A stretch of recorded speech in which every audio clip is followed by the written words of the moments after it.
The next asana is Dhenukasana.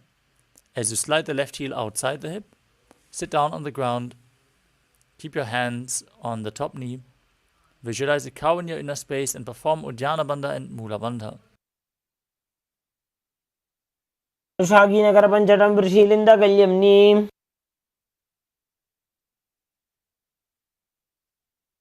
The next asana is Machandrasana.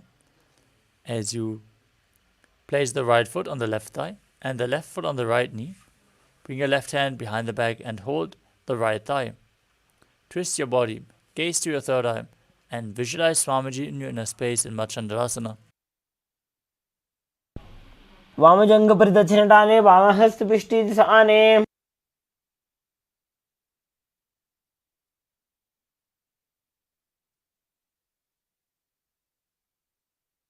The next asana is Machandrasana too.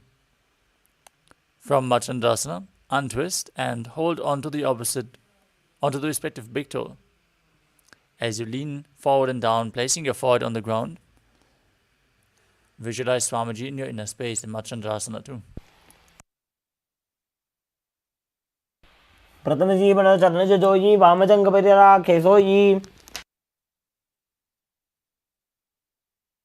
Now, rise back up, maintain the same position as you engage your Orthibandhas, interlock your fingers, place them on the top knee, and visualize Swamiji, your Guru, in your inner space in Guru Asana.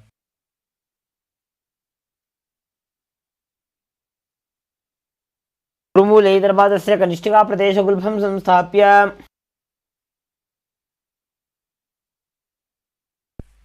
Now, place the top of the right foot on the ground and sit down on the right heel, stacking the left leg over top.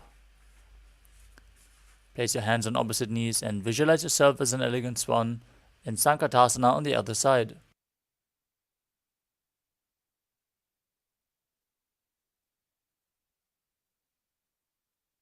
Vamapadam Jiter Moolam Samnyasya Dharanitale. Next up is Dhenukasana. From Sankatasana, slide the right heel outside the hip, hands on top of the knees, visualize a cow in your inner space and perform Uddiyana Bandha and Mula Bandha.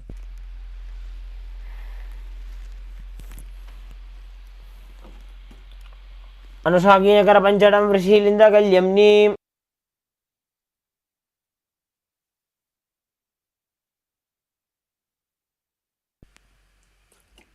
Now repeat Machandrasana on the other side as you place the left foot on the right thigh and the right foot on the left knee. Twist the right arm behind. Vamajanga Pradachinatane, Vamahasta Pishti Sane. Untwist your body, keep your feet in the same position, hold onto the feet and lean forward and down in Machandrasana too. Pratamajeevana Charnajajoyi, Vamajanga Parira Kesoyi.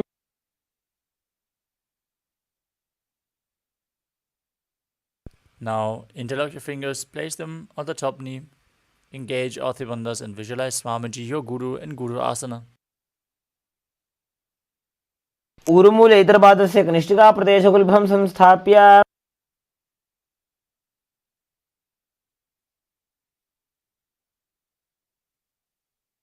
The next asana is Pashasana. Now place the feet flat on the ground in front of you. Hold opposite knees with your hands and pull them in towards your chest.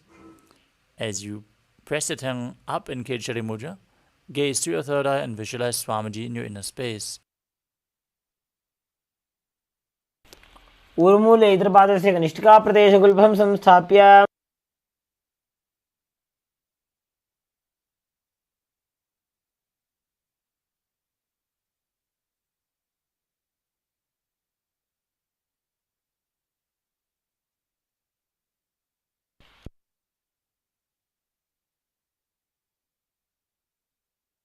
The next asana is Bodha Shukhasana. As you keep your feet flat on the mat, hold on to opposite wrists. Place your chin on the knees, gaze to the nose and visualize being in an abode of bliss.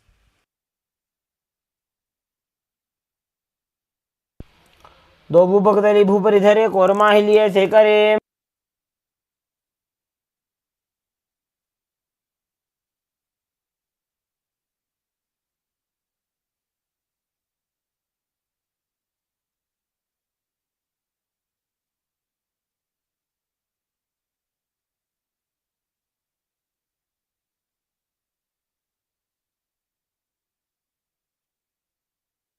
The next asana is Kurakatasana.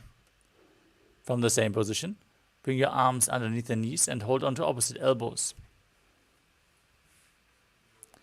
Gaze towards your nose. Keep your tongue up in Kechari Mudra as you visualize Swamiji in your inner space.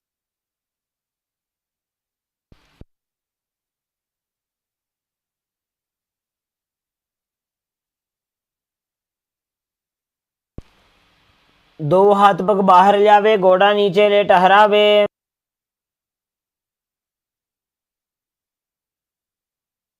Now from the same position, cross the right foot over top of the left with the toes pointing up. Gaze to your nose and visualize the great sage of Maharishi Sumati in Sumati Asana. मूलद्वारी धरती पर ठाने, डावा पग पर 10 पद आने।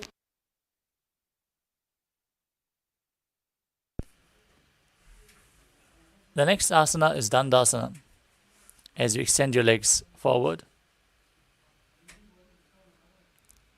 raise your arms straight above your head, interlace your fingers with the wrists pointing outwards. As you gaze through your nose, visualize Swamiji in your inner space and engage all three bandhas, Mahamudra Bandha.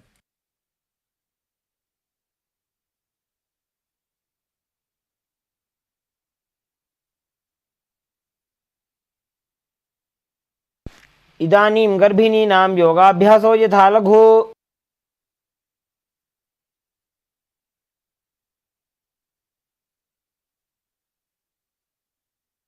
The next asana is Arambhasana.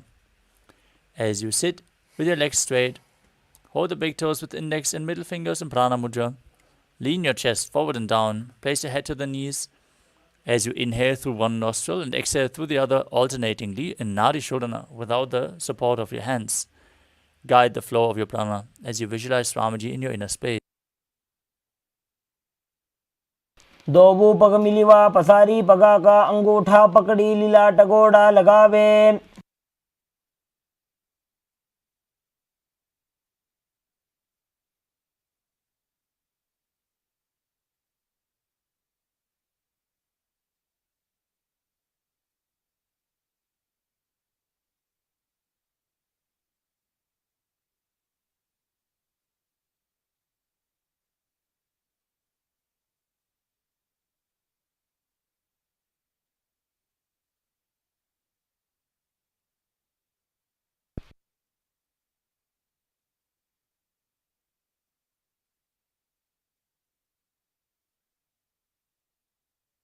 The next asana is Bidukasana. As you sit with the legs straight, extend your knees slightly up. Keep one hand distance in between the heels as you bring your shoulders down. Wrap your hands in and around the legs. Hold the soles of the feet and gaze through your third eye as you visualize Swamiji in your inner space. प्रथम बैसी दो पाव पसारी, कछुक ऊर्ध को कोरड़ो डारे। The next asana is Jalandhari Bhavasana. As you extend your feet away from the body, keeping the soles together, bring your hands underneath the shins, palms facing up, and bring your forehead on the ground behind the heels. Gaze to the nose and visualize Swamiji in your inner space. प्रथम बैसी दो पाव पसारी, कछुक ऊर्ध को कोरड़ो डारे।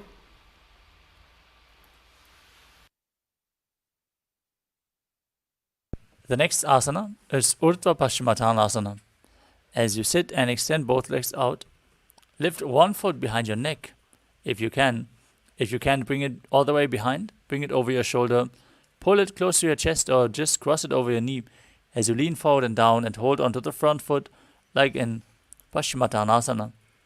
Visualize Swamiji in your inner space and perform Pratyahara Kumbhaka.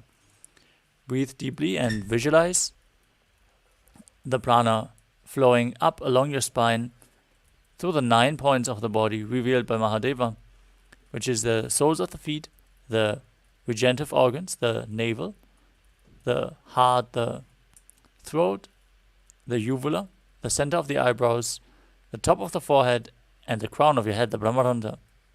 Perform the Mula Bandha as you do so in Urdhva Paschimottanasana.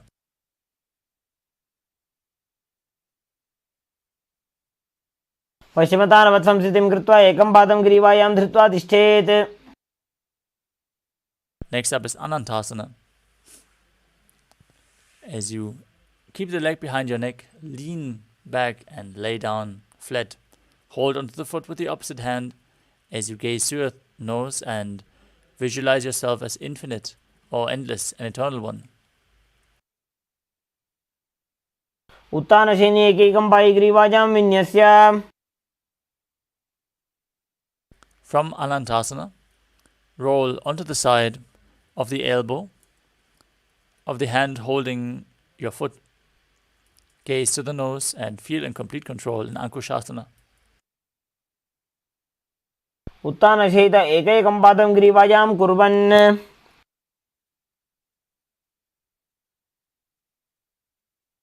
Now lay down on your back with your knees pulled in towards your chest. Hold your opposite knees with your hands and roll your body from side to side as you visualize Swamiji in your inner space in Dhrishasana. उत्तानशयनं जानुनि हृदयेऽवष्टम्भ.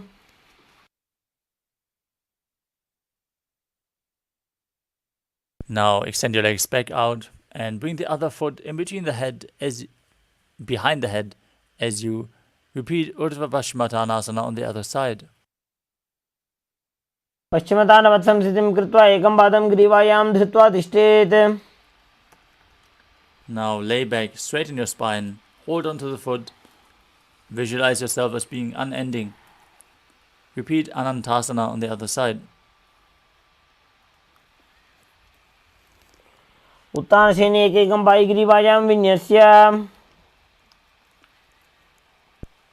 The next asana is Ankushasana on the other side as you roll onto your elbow, gaze to your nose and feel in complete control.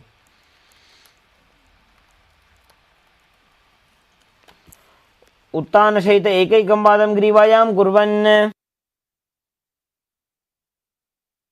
Next asana is Yoga Nidrasana. As you lay down on your back, bring your feet up behind your head one by one. If you can't bring both feet behind your head, you can cross your feet and pull them in or bring them over your shoulder. As you gaze to your nose, visualize Swamiji in your inner space and interlock your hands behind your back. पादाभ्यां वेष्टयेत् कण्ठं हस्ताभ्यां पृष्ठबन्धनम्.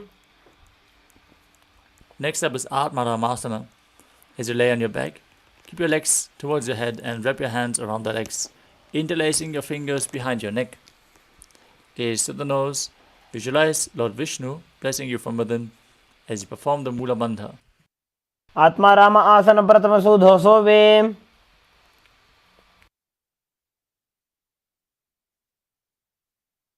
Next up is Kochikasana. As you lay on your back, pull your knees in towards your chest and extend your arms out to the side. Gaze to your third eye and visualize Swamiji in your inner space as you perform the Mula Bandha. दो हाथ सीधा सा करे तनसो ube Sapa करे.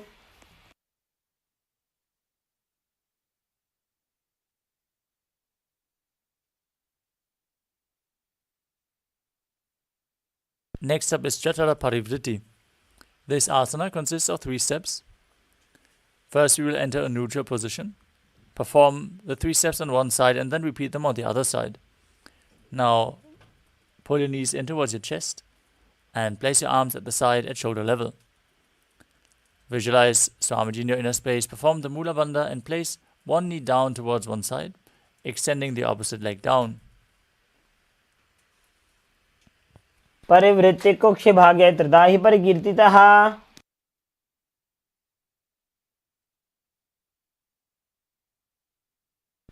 Now, pull the other knee up also to the side.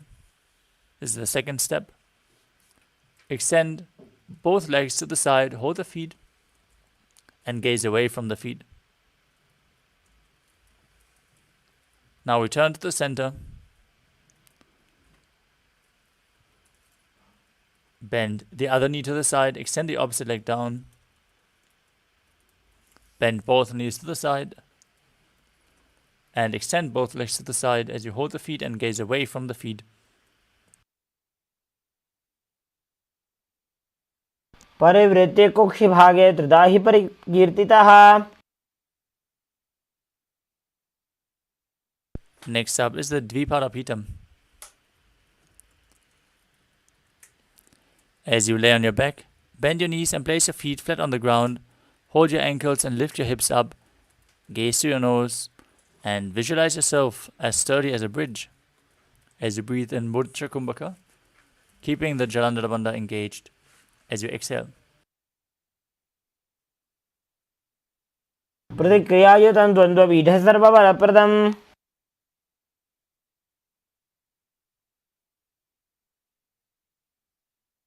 The next asana is Paryankasana. As you lay on your back, place your feet flat on the mat and bring your arms over your head to place the fingers flat on the mat as well. With the fingers pointing towards your toes, push your body up off the mat and visualize yourself being as sturdy as stone furniture as you breathe calmly through your nose in Sahajra Kumbhaka. उत्तानशयनं हस्ततलाभ्यां भूमिं वष्टभ्य. The next asana is Shodhanasana. As you lay on your back, pull your knees towards the chest, keep your hands on your shoulders and move your hips in a circular motion as you visualize yourself as a dog playfully rolling around on its back.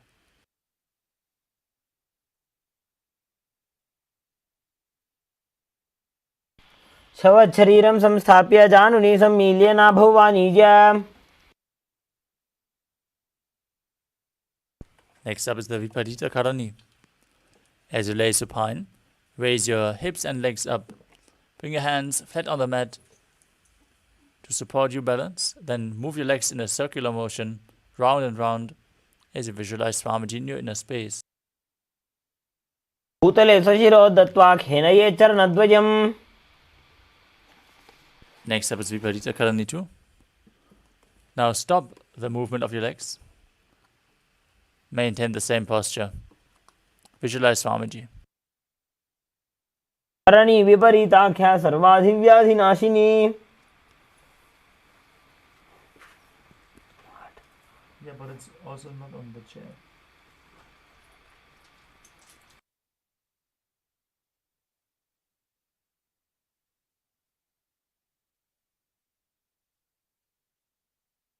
Next up is Langalasana.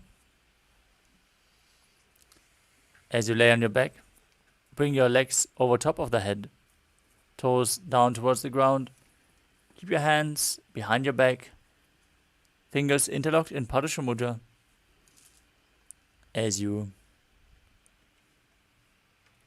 visualize yourself as a plow, perform Uddiyana Bandha, Jalandhara Bandha and Mula Bandha. नरकासने स्थित्वा नासिका प्रदेशे भूमौ पादपृष्ठे स्थाप्य. Next up is Shaita Paschimottanasana. As you lay on your back, with your legs over your head, hold onto the feet and keep your arms and legs straight. This is one of the 84 different asanas revealed directly by Lord Paramashiva himself. Perform Jalandhara Bandha and Mula Bandha.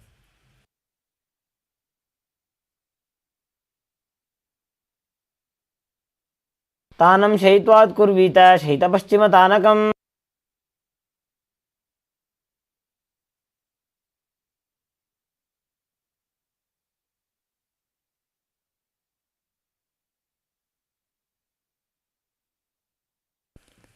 Next up is Supta Konasana.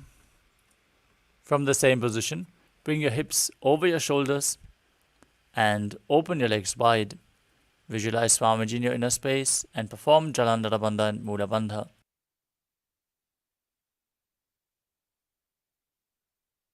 परिवृत्ते कुक्षिभागे त्रिधा हि परिकीर्तितः.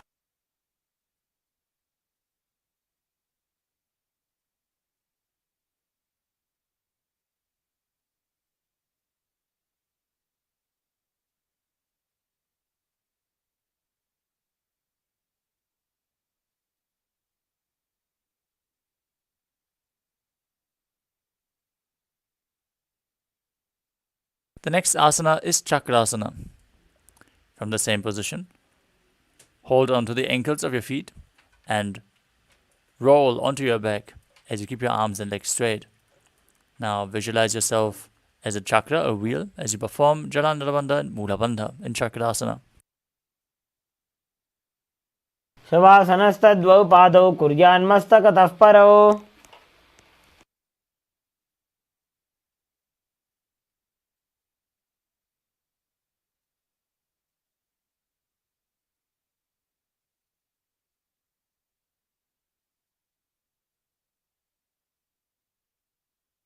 Next up is Supta Prasarita Parangushtasana. As you lay on your back, with your legs vertical, hold onto the big toes in Prana Mudra, and then open your legs wide to the side as you visualize Swamiji in your inner space. उत्तानपादं क्रौञ्चं च मरीचिं वीरभद्रकम्. Now join your feet back together above your body. Keep holding onto the big toes in Supta Parangushtasana, visualizing Swamiji in your inner space. उत्तानपादं क्रौञ्चं च मरीचिं वीरभद्रकम्.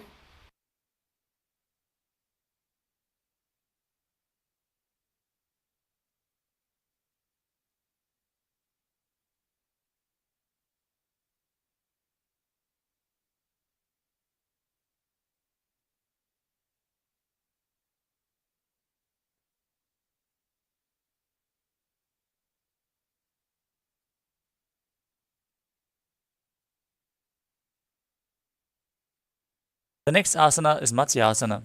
From Supta Parangushtasana, cross your legs into Padmasana and lay down flat on your back as you cross your hands behind your back and hold on to opposite shoulders. Gaze to your nose as you visualize Matsya, the fish avatar of Lord Vishnu.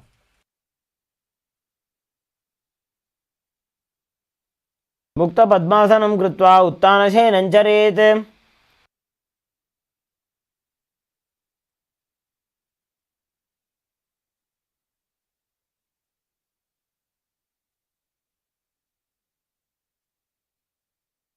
Next up is Parasharamasana. As you lay on your back with the legs in Padmasana, place the backside of the right palm onto the left as you gaze to your nose and visualize Lord Rama in your inner space.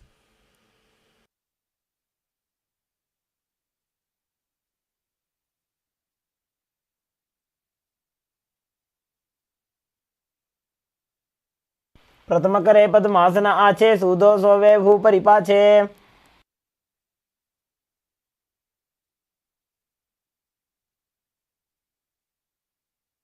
The next asana is Sarvangasana.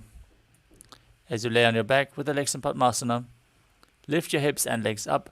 Place your hands on the hips, elbows on the ground, and lift them up. Gaze to the nose, visualize Swamiji in your inner space, and perform Jalandhara Bandha and Mula Bandha.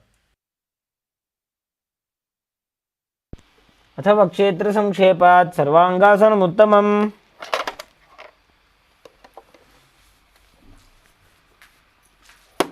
Next up is the Vrishchikasana.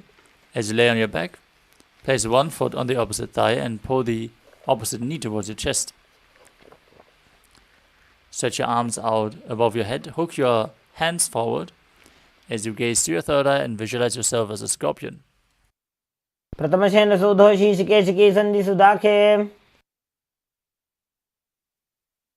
Now repeat Vrishchikasana on the other side by exchanging the position of your feet. प्रथमशेन सूधो शीशिकेशिकी सन्धि सुदाखे.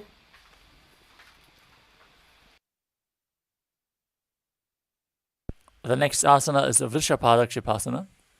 As you interlock your fingers behind your neck, lift both legs up, keep them above the ground as you alternate pulling one knee in towards your chest back and forth. Visualize Swamiji in your inner space as you breathe calmly through your nose in Sahasrara Kumbhaka. उत्तानशयनं कृत्वा अङ्गुलिभिः कन्द्रां बद्ध्वा. Next up is Maruttanasana. As you keep your hands next to the hips, alternate bringing your knees in towards your ear. Visualize Swamiji in your inner space as you do so.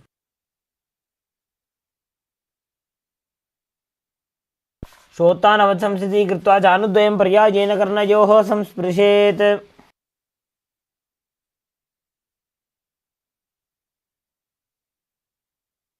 Next up is Vrikasana. As you lay on your back, place the soles of the feet flat on the ground, stand up and then sit back down as you visualize yourself as a wolf. तो उत्थानशयनं कृत्वा पादतलाभ्यां भूमिं धृत्वा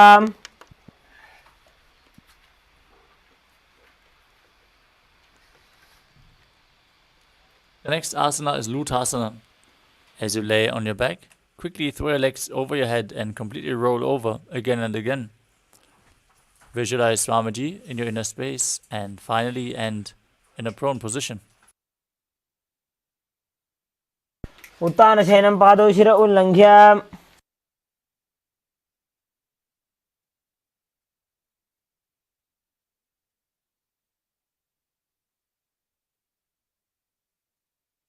Next asana is Lutasana. As you lay prone on your belly,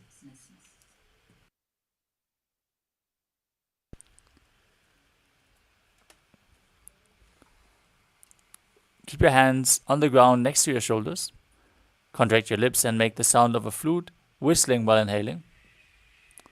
As you visualize yourself as a chariot, carrying warriors into a battle for Dharma on your chariot back, with your toes stretched out behind and Saradhasana. युज्यशयनं कृत्वा नाभिं भूमौ Now push your body up into a plank position and jump your feet back and forth in between the hands as you visualize yourself transcend body and mind in Dehal Yolanganasana. हस्तद्वयं बद्ध्वा तन्मध्ये चरणद्वयम् उड्डानैव बहिरानीय.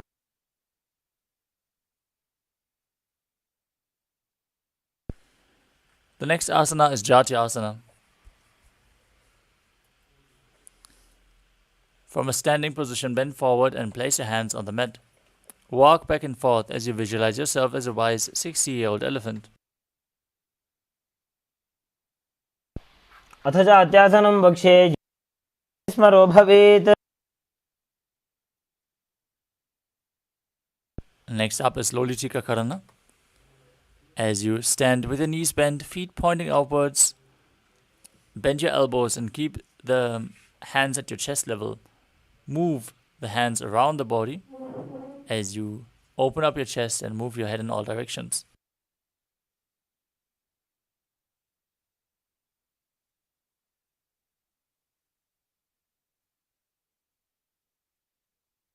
Next up is Sarapasana. As you tie your feet with a rope, stand erect like a rod, keep your arms at the side, hands touching the thighs. Visualize that your Kundalini Devi is raising and curling upwards along your spine. अथ सर्पासनं वक्ष्ये वायुपाणाय केवलम्.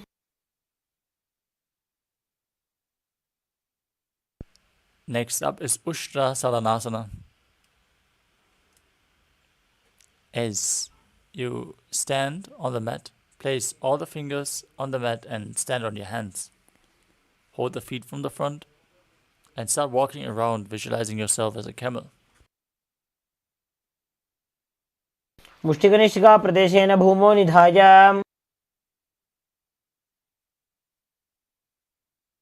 Now from the same position, hold the feet from the outside and walk around on the mat, visualizing yourself as a horse in Ashvasana. मुष्टिकनिष्ठिका प्रदेशेन भूमौ निधाय उपरि पादतले संस्थाप्य.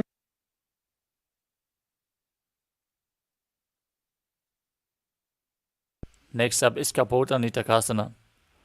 As you stand straight with your feet together, interlace your hands behind your back and pull them down towards your calves. Open up your chest wide as you visualize yourself as a soaring bird diving.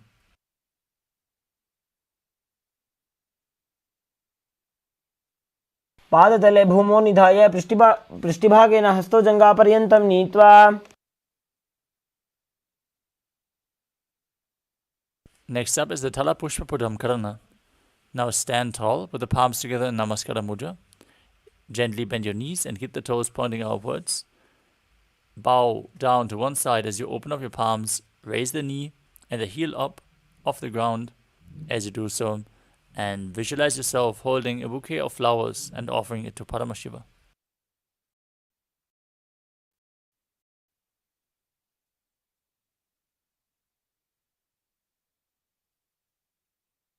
The next asana is Khadgasana. As you lay on your stomach, jump your feet up towards your hands and stand.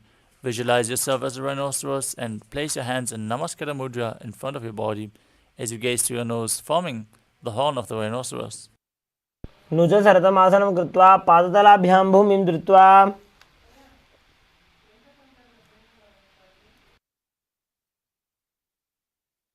Next up is Uttanottanam. As you sit down all the way, or as low as you can towards the ground, stand back up again and again. You can hold weights if you want to intensify this asana. Gaze through your nose and visualize Swamiji in your inner space. पुनः पुनः उत्थातव्यम् असितव्यम् इति उत्थानोत्थानं भवति.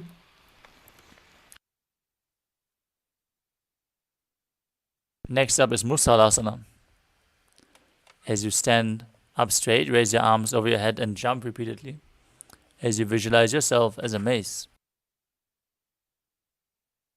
सरलं स्थित्वा ऊर्ध्वं बाहु नयेत्.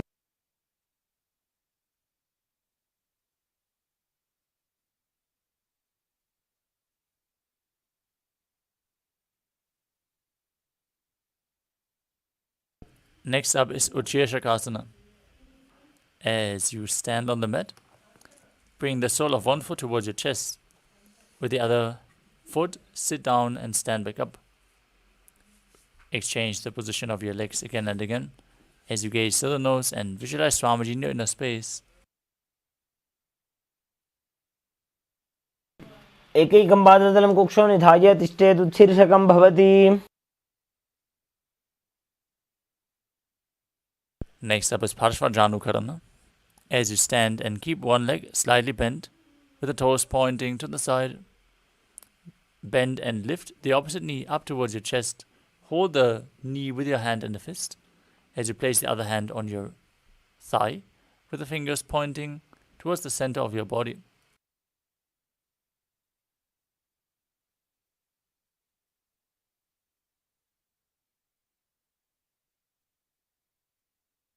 The next asana is Tandavasana. You can hold weights if you want to intensify this asana. Now visualize yourself fiercely dancing as Lord Shiva. As you extend one leg and your arms forward, sit down and stand back up on one leg. एकेन पादेन स्थातव्यं ताण्डवासनं भवति. Next up is Brahmanasana. As you keep the left foot on the inner opposite thigh, stand erect on the mat like a rod.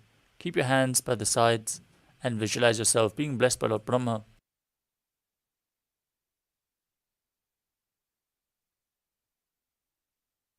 ब्राह्मणासनमावक्ष्ये यत्कृत्वा ब्राह्मणो भवेत्.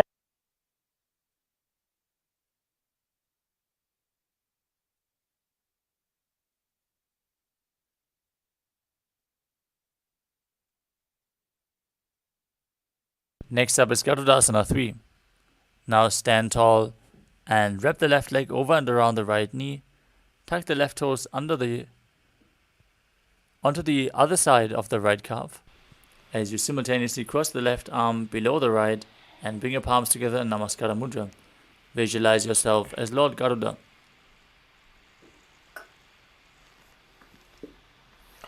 उत्तानकूर्मपीठं च सिंहस्कारुणमेव च. Next up is Ekapadasana.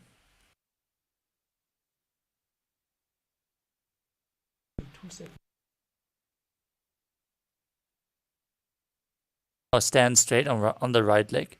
Lift the left foot on the opposite thigh. Keep your hands relaxed by the knees as you visualize Swamiji in your inner space.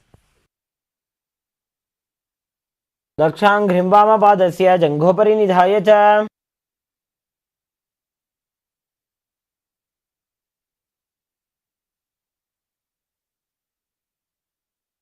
Next up is Dhruvasana. As you stand on the right leg,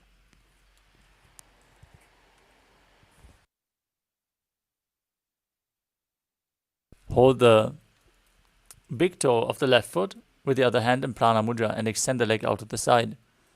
Start rotating on the standing leg as you visualize yourself as the North Pole Star.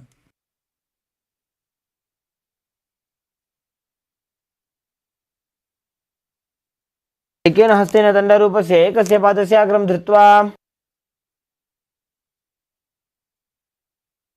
Next up is Trivikramasana. As you stand on the right leg, lift the left foot behind your neck if you can. Stand tall, then alternate sitting down and standing back up. Performing the 3 steps of Lord Vishnu as you visualize Lord Vishnu in your inner space. पादं संस्थाप्य स्थातव्यम् उत्थातव्यं त्रिविक्रमासनं भवति.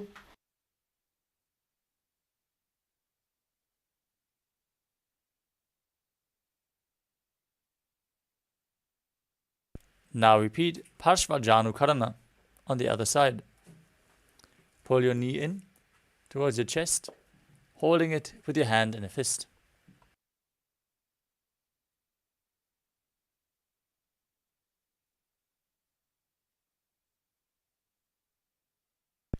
The next asana is Tandavasana on the other side. Again, visualize yourself fiercely dancing as Lord Shiva while sitting down and standing back up. एकेन पादेन स्थातव्यं ताण्डवासनं भवति.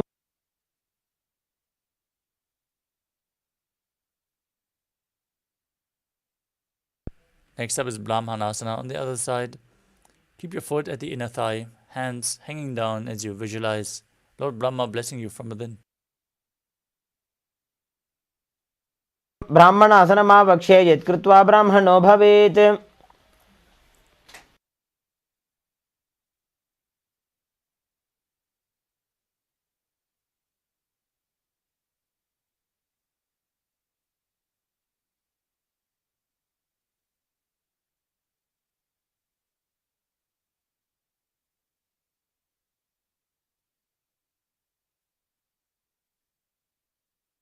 Now intertwine your arms and legs as you repeat Garudasana 3 on the other side, visualizing yourself as Lord Garuda.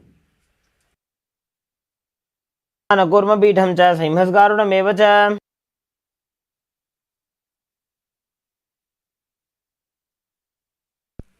Now place the raised foot to the opposite hip as you keep your hands by the knees in Ekapadasana on the other side.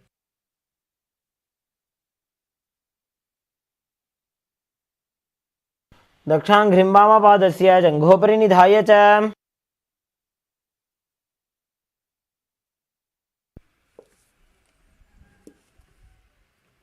Now repeat Dhruvasana, the pole star posture, on the other side as you hold on to the other big toe and rotate on the standing leg. एकेन हस्तेन दण्डरूपस्य एकस्य पादस्य अग्रं धृत्वा Now repeat Trivikramasana on the other side as you bring the other leg behind your neck if you can. You can also bring it over your shoulder or hold it with your hand, pull it towards your chest. Then sit down and stand back up as you visualize Lord Vishnu blessing you from within. ग्रीवायां पादं संस्थाप्य स्थातव्यम् उत्थातव्यं त्रिविक्रमासनं भवति.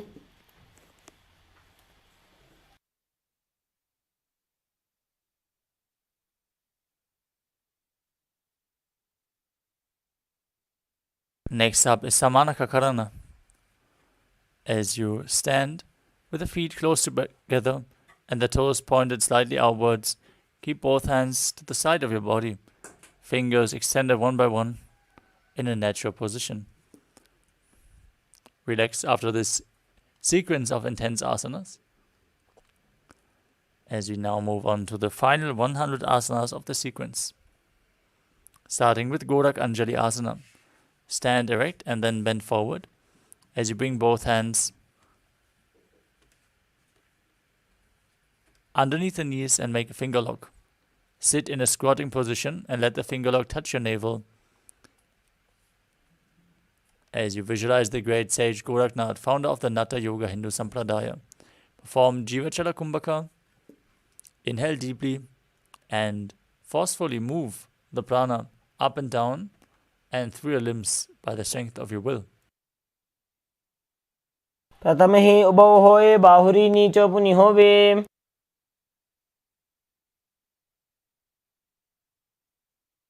Next up is Kanchi Asana. As you insert your hands between the thighs and calves and then wrap around behind your butt, squat down and hold the hands behind as you keep your chest upright. Visualize Swamiji in your inner space.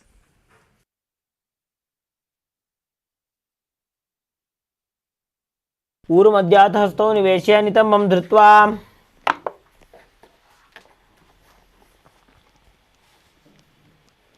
Next up is Bhairu Asana.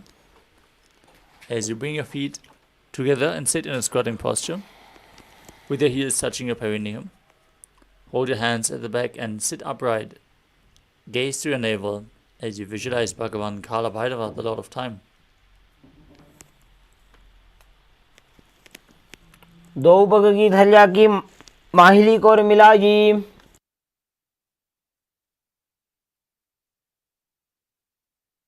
Next up is Varahasana.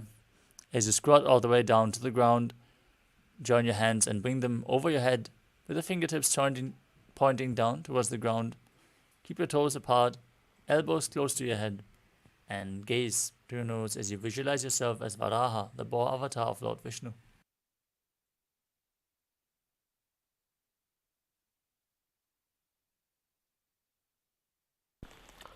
पागदरी की माहिली को और मिलाजी फना पानी उकड़ मोड़ वैसे.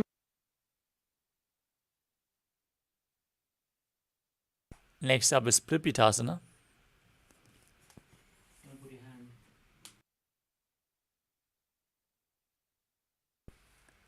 As you hold onto the big toes in Prana Mudra, bring your hips to the same level as your knees. Visualize Swamiji in your inner space and perform the Mula Bandha. पार्श्वनि द्वये सम्मील्य स्थित्वा नितम्बं जानु प्रदेश आनीय.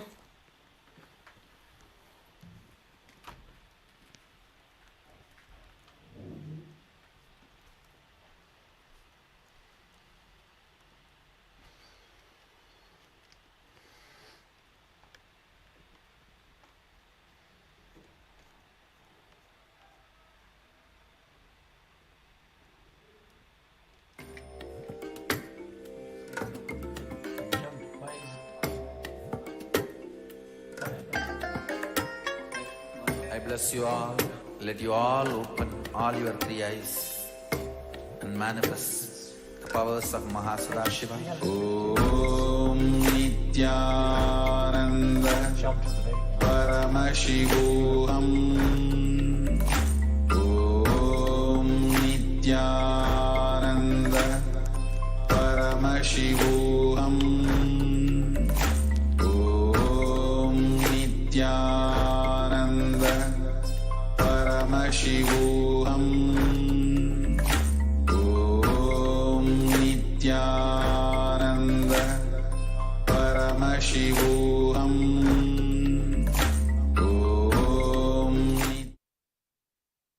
Sorry for the technical glitch.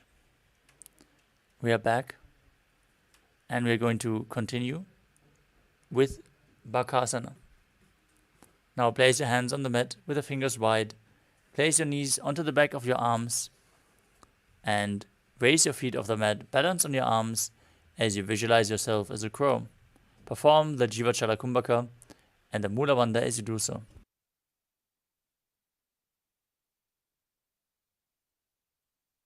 स्ताभ्यामवनिमवष्टभ्याम्. Next up is Sushtanga Kapali Asana. As you kneel down, place your head on the ground with the palms spread for support. Raise your body onto your head and cross your legs into Padmasana. Gaze to your nose and visualize Swamiji in your inner space.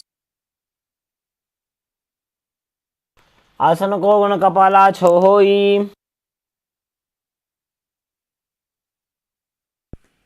Next up is Guptasana.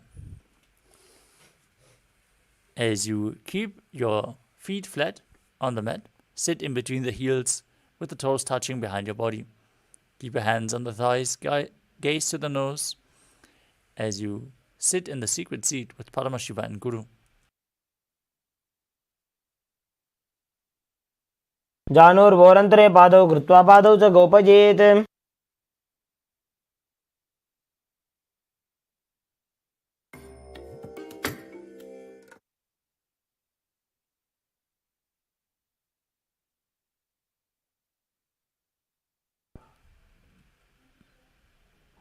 The next asana is Vrikshasana too.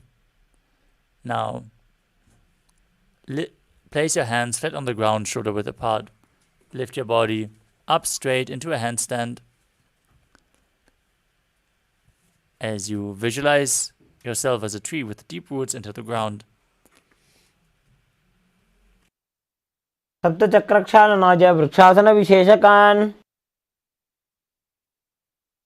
Next up is Shibo Asana from the handstand position. Join your hands and feet together and visualize Tejas energy flowing to your third eye, rejuvenating your body.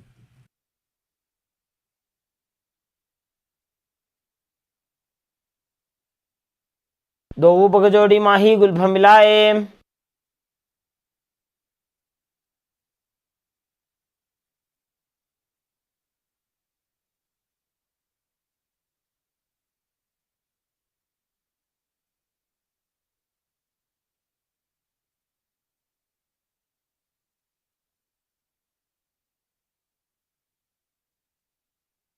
Next up is Matsyasana too.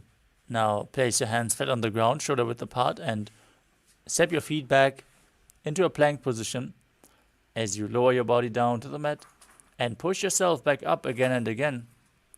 Visualize yourself as a fish in Matsyasana too. निब्जं शयनं कुर्परो पार्श्वभागाय मूर्धकृत्य.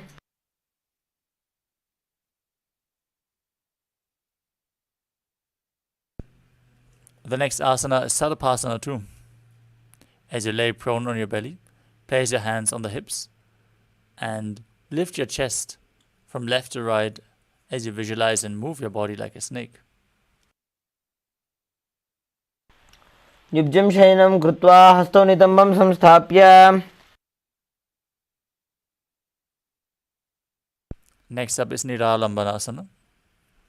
As you lay prone on your belly, keep your hands in Padma Mudra, the Lotus Mudra, holding onto your chin. Keep your legs straight, toes pointed, elbows on the ground in front of you, as you feel self-supported and completely independent. कराभ्यां पङ्कजं कृत्वा तिष्ठेत् कूर्परयासुधीः.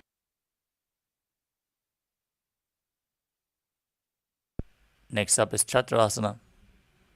As you lay on your stomach, place your hands flat on the mat in front. Straighten your arms, bend your knees, pull the feet in towards the back, the upper back as you lift your head up, and see yourself as an umbrella protecting your Guru from the sun rays.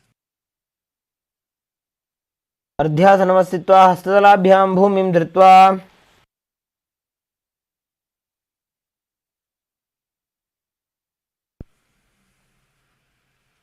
The next asana is Vajrasana. As you sit on your knees with the tops of the feet flat on the ground, bring your butt onto the heels, stretch your arms in front with the palms flat on the ground in front of you. Place your forehead on the ground, gaze to the nose, and visualize yourself as Vajra, the weapon of Indra, symbolizing your indestructibility. इदानीं गर्भिणीनां योगाभ्यासो यथा लघु. Next up is Meshasana. As you place your hands on the ground, push your hips up into Gajasana, and then alternate striking the ground with your hands as you experience yourself as powerful as a ram.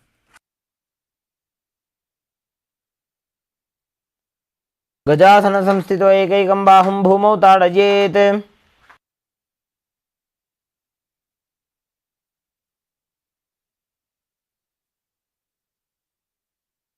The next asana is Ajasana.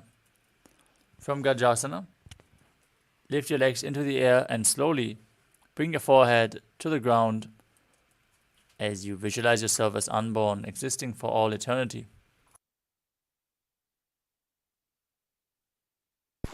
गजासन संस्थितो पादद्वयमन्तराले कृत्य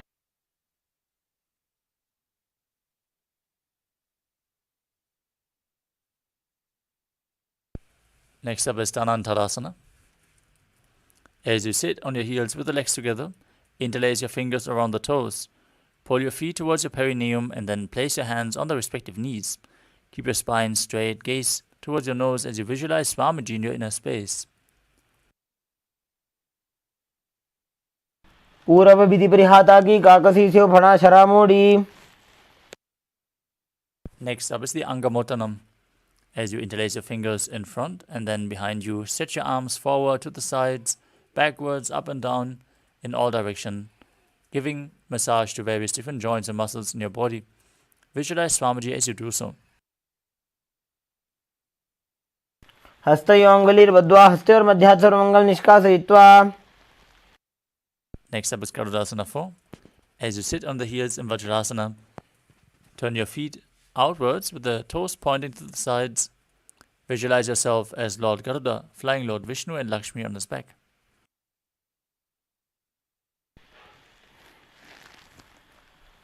जङ्घोरुभ्यां दरां पीड्य स्थिरकायो द्विजानुना.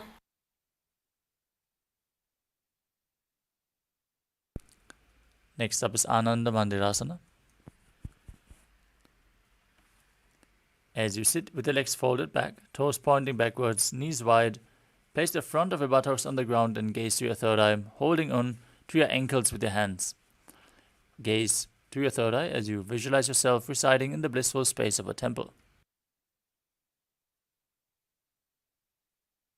अथ वक्षे वीरनाथ आनन्दमन्दिरासनम्.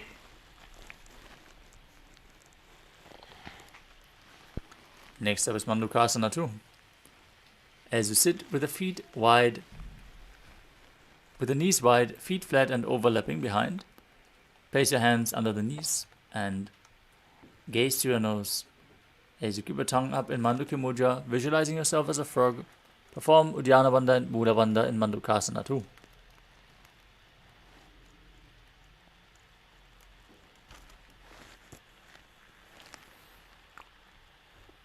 पृष्ठं सम्पीड्य गुल्फाभ्यां जान्वङ्गे सबलयाकृतिः.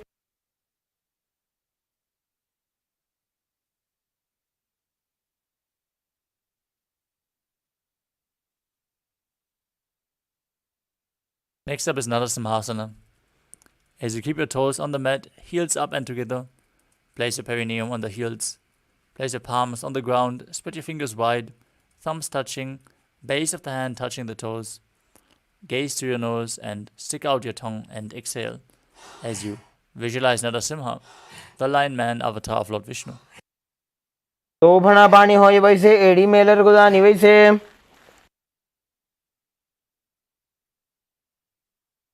Next up is Bishrakasana. As you sit in the same position, cover your mouth with your palms, mouth and nose, and then bring your thumbs underneath the teeth and close your lips as you inhale through the right nostril and exhale through your mouth. Gaze to your nose and visualize yourself as Devi, victorious over all your fears. दो बगां की एड़ी जोजी गोड़ा फनोवान पुनि होई. Next up is Makarasana. As you keep the soles of the feet together, with the top of the feet on the ground, sitting down on your heels. Keep your hands, bend your elbows and bring your fingers to your armpits, imitating as if you were a monkey stretching itself. As you gaze to your third eye and visualize yourself as a playful monkey in Makarasana. वो बगदली संपुट आने तिनकी पृष्ठी भूमि पर इठाने.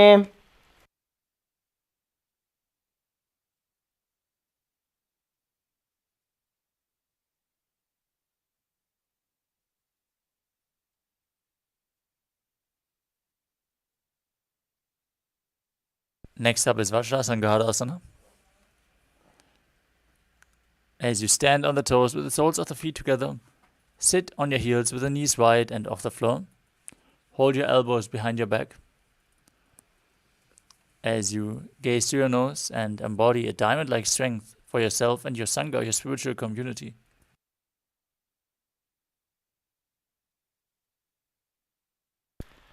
प्रथम पनापानी होए वैसे दो वेड़ी गुदानी वैसे. Next up is Kanjanasana. As you keep the toes down, ankles crossed behind, sit on your heels, place your palms on the mat to the sides. As you gaze through your nose, visualize perfect health beyond any and all physical or mental ailments. Perform Uddiyana Bandha and Mula Bandha.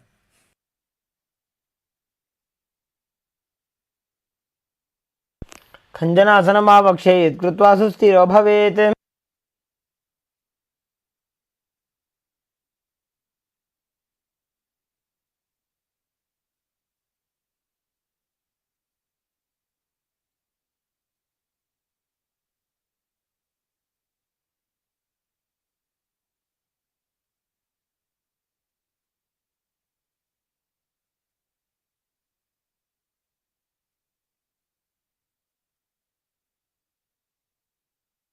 Next up is Kurmasana. From the same position, make your upper body and neck stiff like the shell of a turtle as you gaze through your nose and visualize yourself as a turtle with a stable body and mind to live for centuries. गुल्फौ च वृषणस्याधो व्युत्क्रमेण समाहितौ.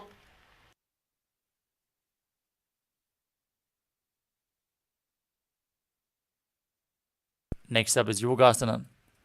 With the toes flat, cross your feet and place the perineum on the back of the heels. In the same position, relax your spine and visualize Swamiji in your inner space.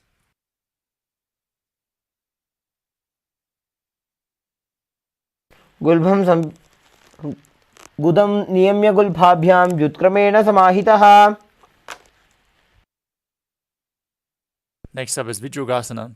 As you stand on your knees, cross your ankles behind with the feet near the opposite knees. Hold your calves with the fingers inside and the thumbs outside as you gaze to your third eye and visualize a space of eternal oneness, Advaita, with your Guru.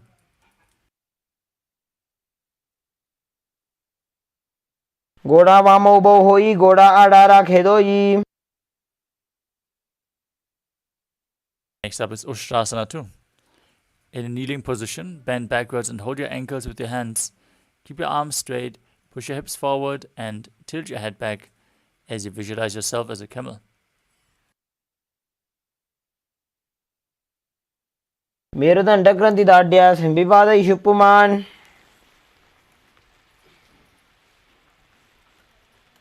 Next up is Jatyasana too.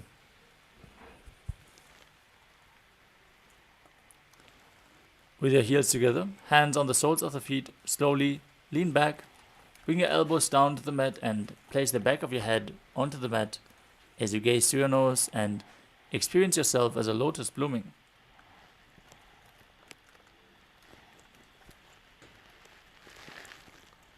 दो eighty संपुट करे 16 मूलद्वारी धरे. Next up is Viratasana. As you sit on the knees with the thighs and calves together, lean back, touch your back to the ground and then rise back up again and again. You can use the support of your hands if needed, as you gaze through your nose and visualize the healing and liberation of all causal, subtle forms of your body. पृष्ठभूमो निधाय जङ्घोदरयोः ऊर्ध्नि संस्थाप्य.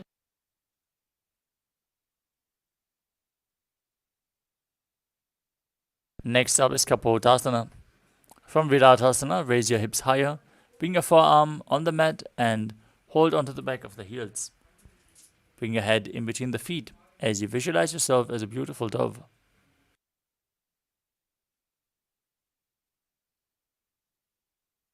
मेरुदण्डग्रन्थिदाढ्या संविपादयिषु पुमान्.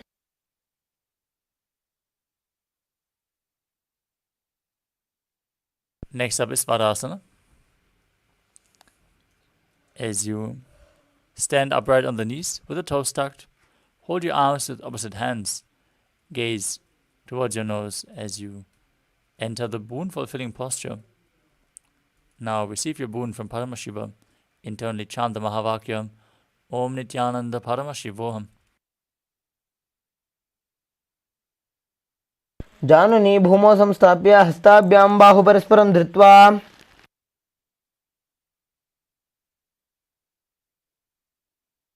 Next up is Varahasana 2. As you keep your knees together, toes tucked, lean forward and bring your elbows to the mat. Place your head on the hands and your perineum on the heels as you visualize yourself as a boar, one of the 10 incarnations of Mahavishnu.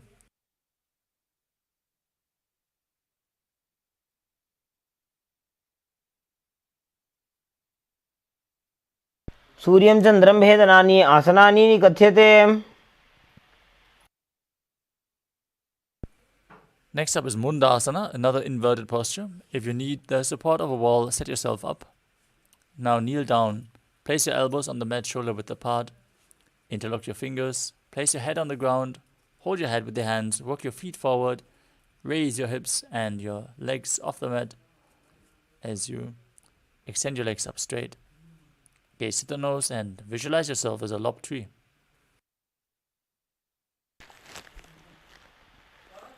अधो मुंडासनं वक्षे सर्वेषां प्राणिनां सुखम्. Gently lower your body back down as you move on to Andhasana. As you kneel down, keep your head in between the knees, with the elbows adjacent to the knees, hands holding the head. Exhale through your mouth. Inhale again through the nose as you gaze to the nose and visualize Swamiji in your inner space.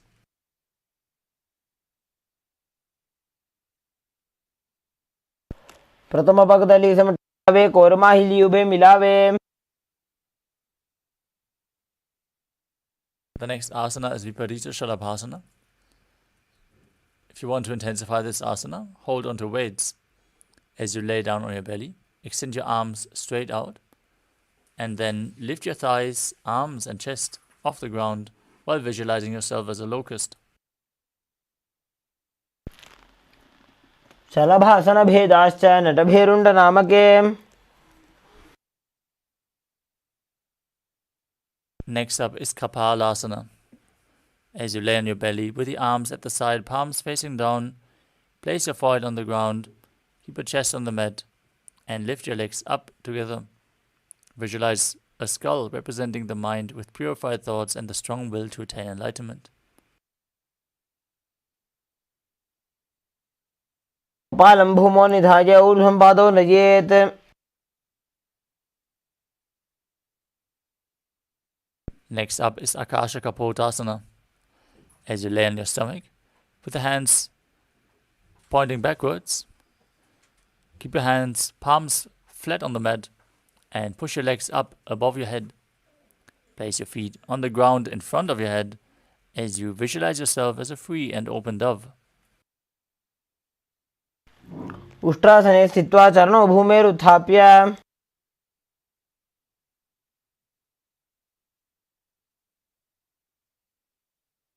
The next asana is Chatakasana. As you sit on your knees, bring your chest down so your navel touches the knees. Keep your hands flat on the mat with the forearms on the ground. Be sturdy as you visualize yourself as a sparrow. पूर्वपर्यन्तौ हस्तौ धरामोष्टभ्य. Next up is Vrishikasana 2. As you kneel down, with your hands and elbows on the mat, raise your legs back and touch your feet to your head. Lift your chin and hold as you visualize yourself as a scorpion.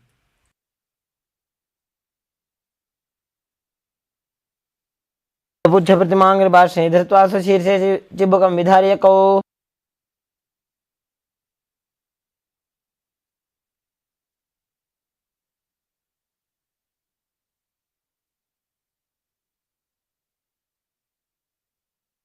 The next asana is Vrishasana. As you sit in a kneeling posture with the perineum on one heel, the other heel outside the hip with the toes pointing outwards. place your hands in front of your body. Visualize yourself as a bull and start breathing in Antarangaka Kumbhaka as you forcefully inhale through the nose. Hold your breath for a short while and then exhale slowly through the nose again.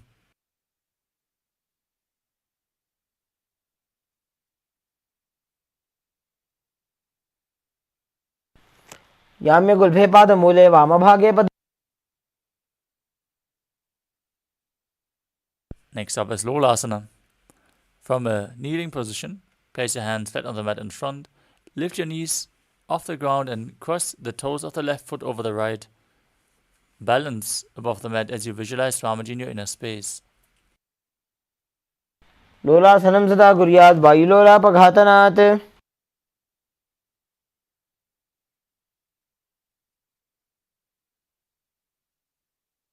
From Lolasana, place your perineum straight onto the other heel as you repeat Vrishasana on the opposite side. याम्य गुल्फे पादमूले वामभागे पदेतरम्.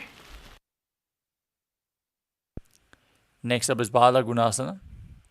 As you place the toes of the left foot on the ground, sit on the raised left heel. Pin the other foot flat on the ground in front of you with the knee raised towards your chest. Keep your hands on the knees and visualize Bala Gunahai, one of the 84 siddhas in your inner space.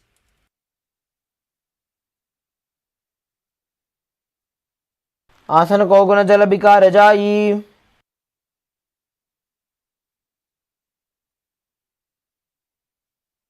Next up is Grahasana. As you squat with your feet flat on the mat, bring your elbows under the thighs and wrap your hands around the shins. Hold onto your ankles from the outside as you visualize yourself as the entire planet. पादतले भूमौ संस्थाप्य जानमध्ये गुरुपरौ स्थाप्य.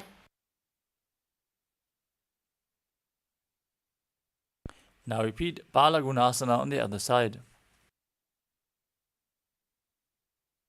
आसन को गुण जल विकार जाई. Next up is Utkatasana. Squat down with raised heels and sit on the perineum. Place your hands on the thighs and hold weights if you want to intensify this asana as you visualize Swamiji in your inner space. युजास्पिजोऽस्ति ऊर्वजानु यत्रासने पादतलद्वयोपरि. Next up is Vajrasangarasana too. As you spread your knees wide apart and hold onto the opposite elbows behind, visualize Swamiji in your inner space. प्रथम बना पानी होए जैसे दो वेड़ी गुदानी वैसे. Next up is Anilasana. Now squat with your feet shoulder width apart and step your heels on top of your hands as you keep the palms facing down, arms straight. Gaze to your nose and visualize you're able to live off of air alone. दो हाथ भूमि पर उठाने कहनी जाड़ी ना भी लगाने.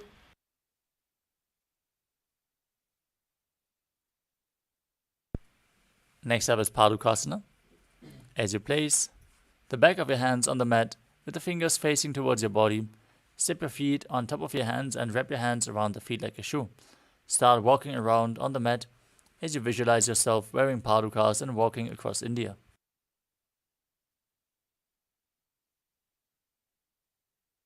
तयोः पादतले कृत्वा तिष्ठेत् गच्छेत् पादुकासनं भवति.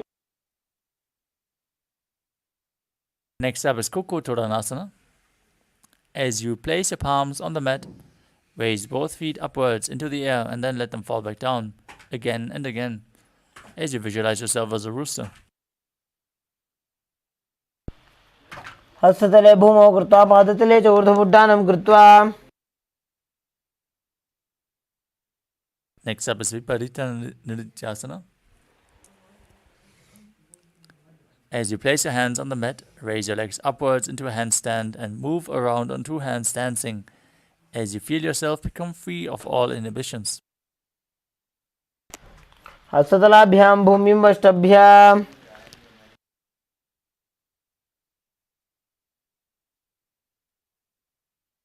Next up is Kunjarasana.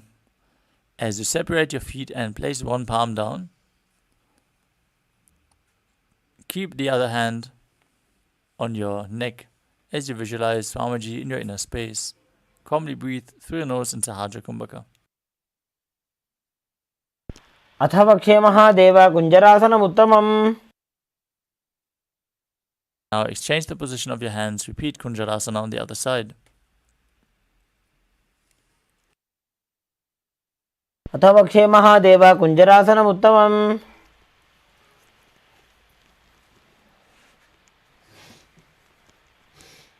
The next asana is Kadambasana. As you sit on the ground with the feet flat and the heels close to your body, hold the respective ankles and lift your feet off the ground as you visualize yourself as a Kadamba tree, a pious tree that promotes a long life.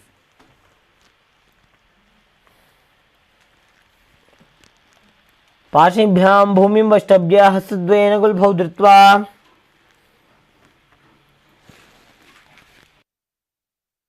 Next up is Pavana Muktasana.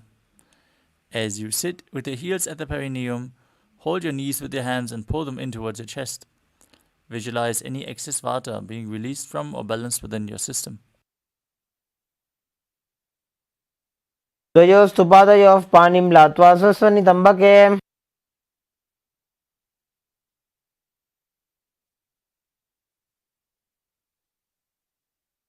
Next up is Chakodasana. As you sit and lift one leg behind your head, place both hands flat on the mat and extend opposite legs up with the knees straight. Lift your entire body off the mat.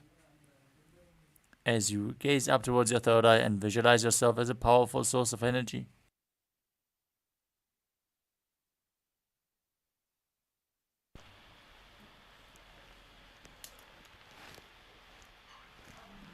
पूर्वतानं चतुष्पादपीठं वज्रासनं तथा.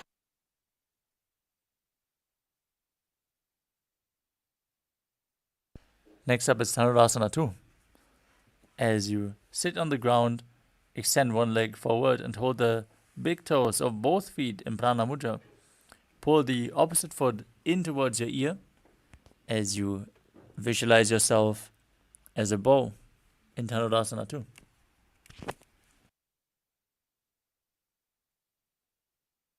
पादाङ्गुष्ठौ तु पाणिभ्यां गृहीत्वा श्रवणावधि.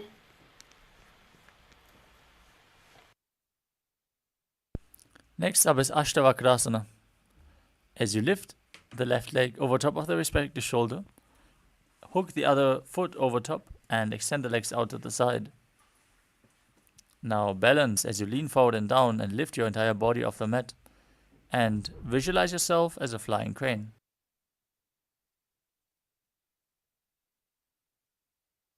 वासिष्ठमथ कौण्डिन्यमूर्धकुक्कुटमेव च.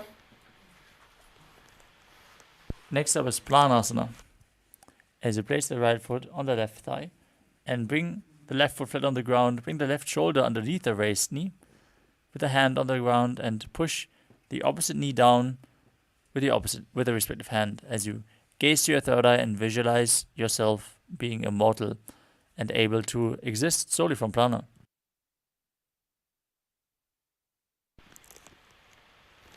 एतत् प्रभेदं वक्ष्यामि करोति यः स चामरः.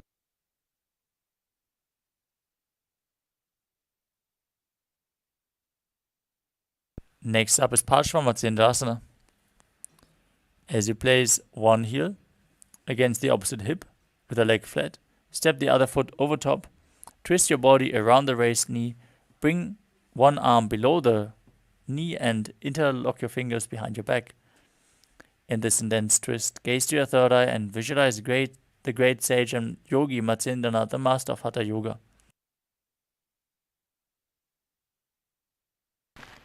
पार्श्वाभ्यां धृत्यते यास्तु पार्श्वमत्स्येन्द्रमुत्तमम्. Next up is Chakodasana. On the other side, now bring the other foot behind your neck and lift your body up as you extend the opposite leg straight and visualize yourself as a powerful source of energy.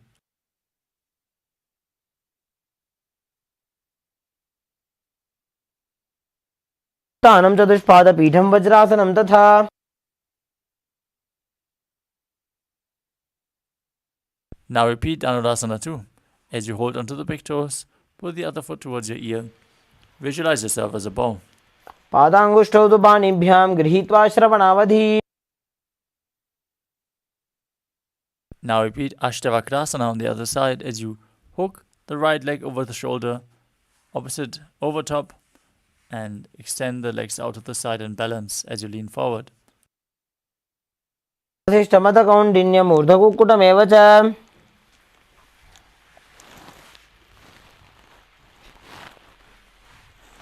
The next asana is Pranasana on the other side.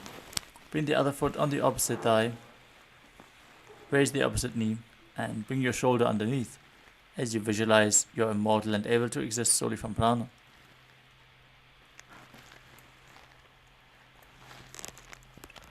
एतत् प्रभेदं वक्ष्यामि करोति यस्य चामरः.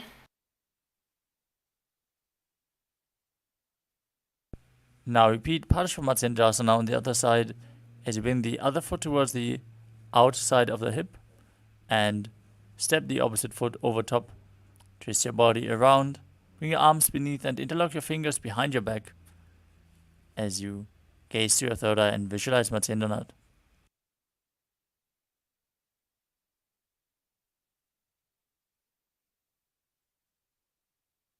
पार्श्वाभ्यां धृत्यते यास्तु पार्श्वमत्स्येन्द्रमुत्तमम्. Next up is Ardha Paschimottanasana. As you keep one heel against the groin, extend the opposite leg straight, lean forward and down and hold onto the foot at front with both hands. Visualize Swamiji in your inner space as you perform the Mula Bandha. एकं पादं प्रसार्य एकं पादस्य पार्श्वनासीवनी सम्पीड्य.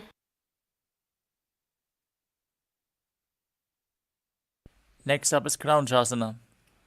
As you keep the left ankle outside the hip, hold the sole of the foot of the opposite foot and lift your leg straight in front of your face. Visualize yourself as a crane as you perform Jiva Chala Kumbhaka, moving the retained prana up and down within your system.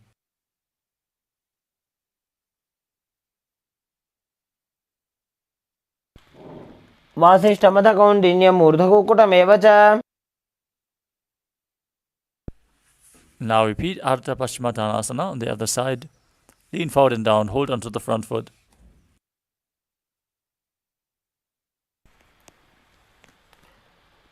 एकं पादं प्रसार्य एकं पादस्य पार्श्वनासीवनी सम्पीड्य. Now bring the other foot outside the hip. Hold onto the opposite one and extend it up in front of your face as you visualize yourself as a crane in Kranchasana on the other side. वासिष्ठमतकौण्डिन्यमूर्धकुक्कुटमेव च.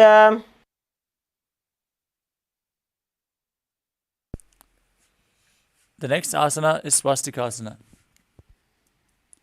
As you sit with your feet in between the thighs and calves, place your hands on the knees, gaze to your nose, and embody peace, well-being, good fortune, and prosperity as you visualize a swastika.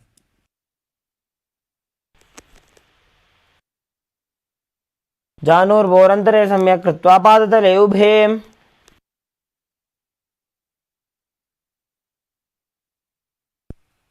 Next up is Gorakshasana. From the same position, cover your heels with your hands. Perform Jalandhara Bandha, the throat lock, and Mula Bandha, the root lock, as you gaze to your nose and visualize the great sage Goraknath, founder of the Natha Yoga Hindu Sampradaya. जानुर्वोरन्तरे पादौ उत्तानौ व्यक्तसंस्थितौ. Next up is Bhagasana 2. As you bring the left heel to the perineum and the right foot on top of the left thigh, meditate on Arihanta, the enlightened one, as you gaze to your third eye and visualize Swamiji in your inner space, and then enter Shanmukhi Mudra.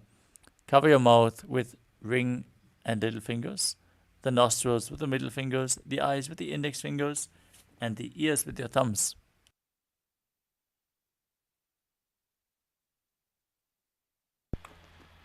वामपार्श्वमुदं संस्थाप्य दक्षाङ्घ्रिवामजगने.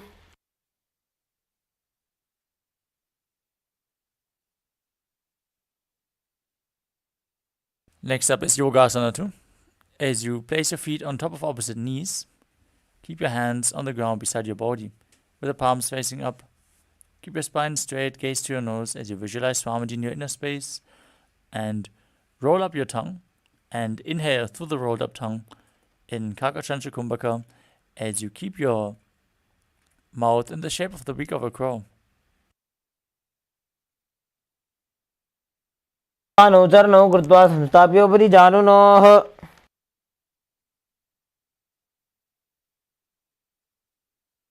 Next up is Urdhva Kukutasana. Now rotate your hands at the side. Put your palms flat and lift your entire body off the mat as you visualize yourself as a rooster. ऊर्ध्वकुक्कुटवासिष्ठमरीचिहलमत्स्यकम्. Next up is Siddha Haratali Asana. From Padmasana, bring your hands in between the legs and place them on the ground. Don't lift your body up, stay seated as you gaze to your nose and visualize Swamiji in your inner space.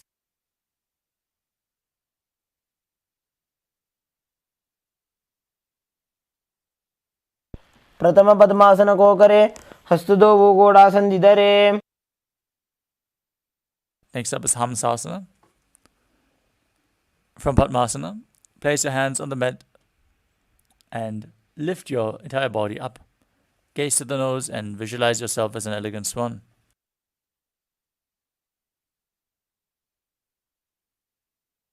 स्थित्वा स्कन्धपर्यन्तं ऊरोनि नीत्वा.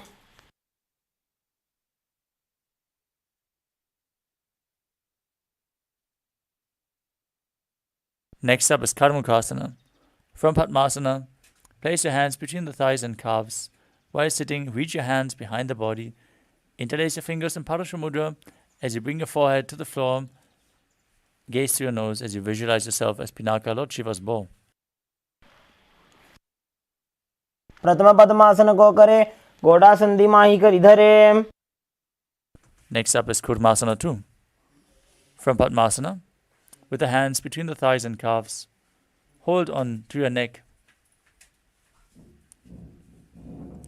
Visualize you're a turtle, having a stable body to live for hundreds of years. By जंग पर दक्षिण बावा दाई जंग पर by ल्यावा. From the same position, tuck your chin to the chest, gaze to the nose, and perform Jalandhara Bandha and Mula Bandha, visualizing. Rejoice, knowing you are sitting in Shiva's secret knot posture in Granti Bedasana. अथ वक्षे नीलकण्ठा ग्रन्थिभेदासनं शुभम्. Now roll onto your back and maintain the same position. As you hold onto your shoulders, gaze to your nose and the body a turtle laying on its back in Uttana Kurmasana. Kukkutasana बन्धस्थं कराभ्यां धृतकन्धरम्. Sit back up in Padmasana. Place your hands between the legs, one hand on the floor. Hold its wrist and push your body up as you visualize yourself as a rooster in Panga Kukutasana. Kukkutasana स्थित्वा एकेन हस्तेन अन्यसमनिबद्धं धृत्वा. Place the other hand on the ground. Lift your body up again in Panga Kukutasana on the other side. Kukkutasana स्थित्वा एकेन हस्तेन अन्यसमनिबद्धं धृत्वा. Next up is Gridrasana. From Padmasana, place your elbows on the toes, interlace your fingers in Parashamudra, and rest your chin on the knuckles as you press your throat with your thumbs. Visualize you have gone beyond all greed and covetous in Gridrasana. जानोर्भोरन्तरे पादौ उत्तानो व्यक्तसंस्थितौ. Next up is Padmasana 3. From Padmasana, place one hand over top of the other with the palms facing up. Engage all the bandhas, Mahamudra Bandha. Gaze to your nose and visualize Swamiji. उत्तानो चरणो विधाय विधिवत् शक्ति स्थितो योगिरात्. Next up is Padmasana 4. Place your hands flat on the knees. Gaze to your nose and visualize Paramashiva in your inner space. एतत् पद्मासनं कुर्यात् प्राणवायु प्रसिद्धये. Next up is Karmakasana 2. From Padmasana, hold onto one big toe in Prana Mudra and move it round and round. As you visualize yourself as Paramashiva's bow, repeat the movement on the other side. अथान्यासनमावक्ष्ये योगपूरकरक्षणात्. Next up is Karmakasana 3. Now cross your arms behind your back and hold onto the big toes in Prana Mudra. Engage all three bandhas. Gaze towards your nose as you visualize yourself as Paramashiva's bow. कार्मुकासनमाक्षित्य उदरे पूरयेत् सुखम्. From the same position, raise your chest, gaze through your third eye and visualize yourself as the action of Paramashiva's third eye, destroying anything you come across in Dhritasana. ऊरुभ्यामुपरि स्थाप्य पादयुग्मं प्रयत्नतः. Next up is Nagrasana. From the same position, roll onto your back. Try to hold onto the feet, otherwise lay on your arms. As you keep your legs in Padmasana, gaze at the nose, visualize yourself as a snake in Nagrasana as you breathe in Sahajra Kumbhaka. प्रथम पद्मासन कोठाने द्वौ हाथ पाछाने आने.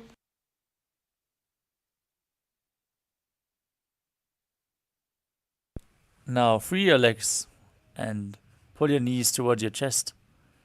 As you encircle your knees with your hands interlocked in Padusha Mudra, lift your head to the knees and squeeze your body into a ball in Kandukasana. वेत्रासने स्थित्वा हस्तपादान् निष्कुष्य ऊर्ध्वं नजेत्. Now place your feet on the ground, interlock your fingers behind your neck, and gaze to your nose as you visualize Swamiji in your inner space in Urdhva Pavanasana. प्रथमे सोधो San करावे घोड़ा उभा राशि मिलावे. Next up is Marakata Pitasana. As you lay on your back, with the feet flat, knees raised, place the upturned palms underneath the heels and visualize yourself as a powerful alpha ape. उत्तानशयनं पादतले उत्तानहस्तयोः स्थापयेत्. Next up is Uttana Shikipitakasana. As you lay supine, raise your hips and place your hands at the hips, supporting the weight of your body. As you place your elbows on the ground, gaze to your nose and visualize Swamiji in your inner space. जङ्घूरुबलहीनश्चेत् उत्तानशिखिपीठकम्. We move on to Narakasana. As you lay on your back, lift your legs and hips up and place your arms flat on the mat, supporting your body. Visualize yourself blissfully traversing Narakaloka unscathed. ग्रीवाकण्ठेन भूमिं विष्टम्भ पादाग्रद्वयमूर्ध्वमुत्त्रजेत्. Next up is Tiryanokasana. Now raise your hands and place them at the lower back. As you keep your legs straight and lower and angle them with your core engaged, visualizing yourself as a boat crossing the ocean of samsara in Tiryanokasana. नौकावत् स्थित्वा ऊर्ध्वपादाग्रद्वयं नयेत्. Now bring your hands back to the mat. Be straight like a flagpole as you visualize yourself as the Kailasa flag, respected across all nations in Dvajasana. तिर्यन्नौकावत् ग्रीवापृष्ठकूर्परैः भूमिं वष्टभ्य.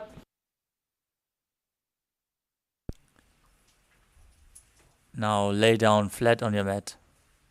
Keep your hands by the side of your body, palms facing up. Perform Shakti Chalan Mudra. Pull the Kundalini Shakti up all the way to the crown center. And relax. As you visualize that your body is dead and Swamiji is liberating you. Internally chant the Mahavakyam, Om Nityananda Paramashivoham in Mritasana. उत्तानं शववद्भूमौ शयनं तु शवासनं. शवासनं श्रान्तिहरं चित्तविश्रान्तिकारणम्.